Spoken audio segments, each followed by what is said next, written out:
Hello ladies, gentlemen and others, my name is Dan, the voice behind that Kaito Dan, and I'm here to discuss an all-new RWBY side material project, perhaps the series' most unique venture yet at that. Today it was reported that the RWBY series will be returning to the world of comic books once again, following on from their recent limited series run from DC Comics. And they're not gonna be alone, as this time, it's a crossover.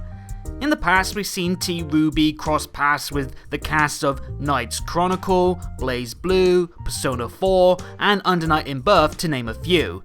But this crossover takes the cake, as Team RWBY will be joined by none other than DC's superhero legends, the Justice League. Well, sort of, but we'll break that down in a bit. First, let's have a read of the report that was first made by Games Radar, which says, the heroes of the Rooster Teeth animated series RWBY are teaming up with some of the most popular heroes ever, the Justice League, in a new 7-issue event book from DC revealed in the just released DC April 2021 solicitations.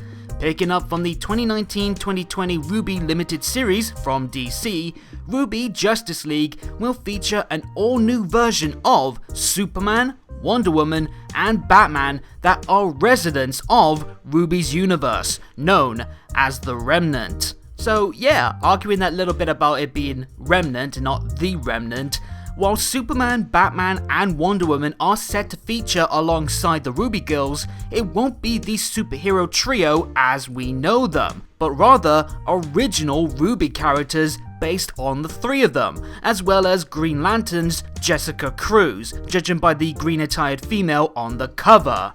I can openly admit, I never saw this crossover coming, even when it was first revealed that Rooster Teeth was going to become part of the Warner Media family a while back. But then again, I probably should have seen this coming. After all, this is comic books we're talking about.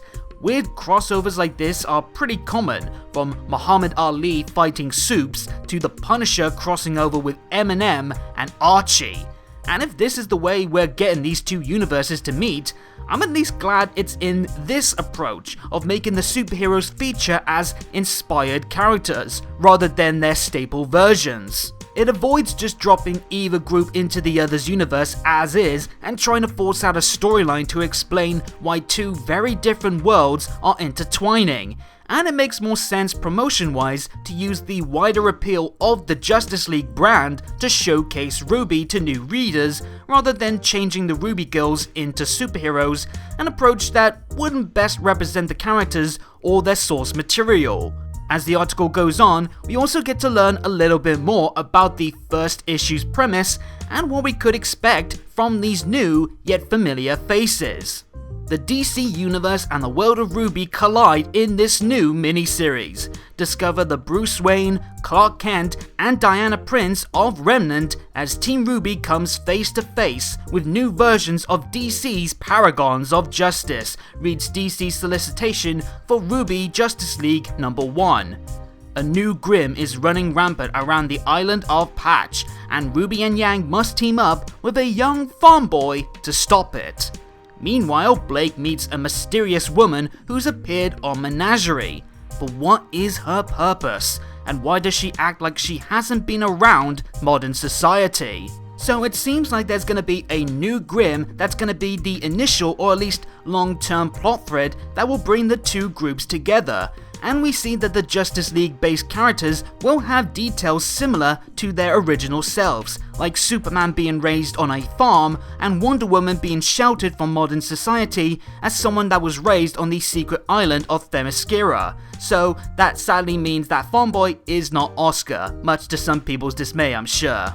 No mention of Weiss, Batman, or Green Lantern though, which suggests that they will likely feature in issue 2.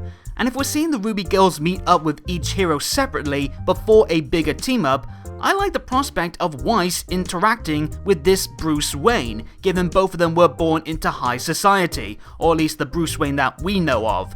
Though one look at the cover also suggests that this Bruce will become a literal Batman in this comic, or rather, a Bat Faunus, which just makes far too much sense.